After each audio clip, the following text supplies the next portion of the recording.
With his last budget, Philip Hammond showed himself to be a very different sort of chancellor from that of his predecessor. Having been dealt a couple of aces, with higher than expected tax receipts and growth forecasts stronger than initially suggested, spreadsheet Phil decided to bank the winnings and create a Brexit war chest, though many others would have been tempted to score political points by carefully targeted giveaways. Today, it appears that Phil's decision has paid off. He was right to resist the allure of spending increases motivated by positive OBR forecasts. These were, after all, intended to inject a degree of realism into public finances, not create theoretical future revenues to be spent today. For that, Hammond deserves praise. However, the £26 billion headroom he created, the war chest, is expected by internal Treasury analysis to be slashed by 2/3 following revisions in OBR productivity growth forecasts.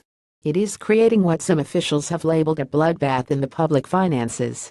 Is anyone really surprised the OBR has overestimated productivity growth for 7 years in a row? Today they've been proved wrong yet again, as output per worker for the whole economy has fallen again for the second quarter of 2017. It's a bit of a spanner in the works for next month's budget, when the Treasury might have hoped to use the wiggle room to pay for the policies announced in Theresa May's conference speech.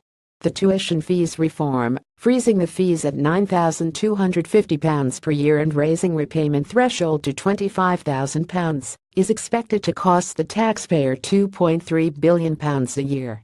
The new council house building program, aiming to build 25,000 new council houses over 2 years, is estimated to cost a further £2 billion. And that's on top of the pressure to scrap the public sector pay cap, adding £4 billion annually, if applied to all of the public sector. The news should act as a wake-up call to politicians, policymakers and all those who care about making Brexit Britain a success.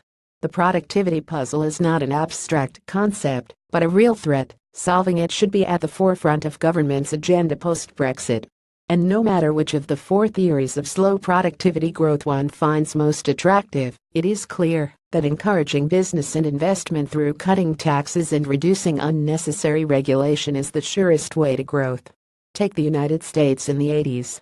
Reagan's tax cuts resulted in the U.S. economy growing by a third over 7 years, even though he entered office during the grim economic period of the early 1980s, which featured runaway inflation, increasing poverty rates and falling median family incomes.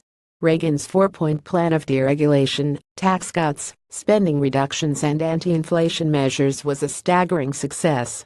According to Arthur Laffer, Reagan sowed the seeds of a 25-year boom, calling the period of 19,822,007 the greatest period of wealth creation in the history of the planet. This supported by studies such as that of Barrow and Redlich, who found that in the period of 1912 to 2006, cutting the average marginal tax rate in the U.S. by 1 percentage point raised the following year's productivity by 0.5%. Labor becomes more valuable when you cut taxes as workers keep more of what they earn, which means people are incentivized to work longer hours, which increases the per person average output. It's the same story with deregulation.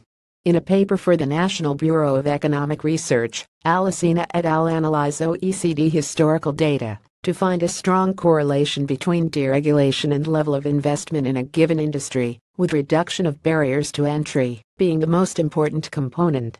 Ironically, they find it is the strongest in transport, communication, and utilities, precisely those sectors which labor wants to nationalize. Which brings us to the final point. The OBR announcement also highlights just how far from the real world labor has strayed. Increasing taxes to levels unseen during peacetime and putting spending on par with the 1970s is anathema to the growth and productivity we so badly need. A run on the pound, already weakened by Brexit uncertainty, would be an economic disaster, causing widespread panic in other markets with significant UK exposure, downgrading of our sovereign rating, political risk markups and any foreign investment in Britain. The list goes on.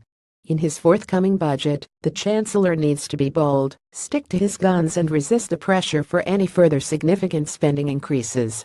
The answer to Britain's productivity puzzle is complex, but history shows us what has worked in the past. And it can work again, given a chance. Jan Sieber is a policy analyst at the Taxpayers Alliance.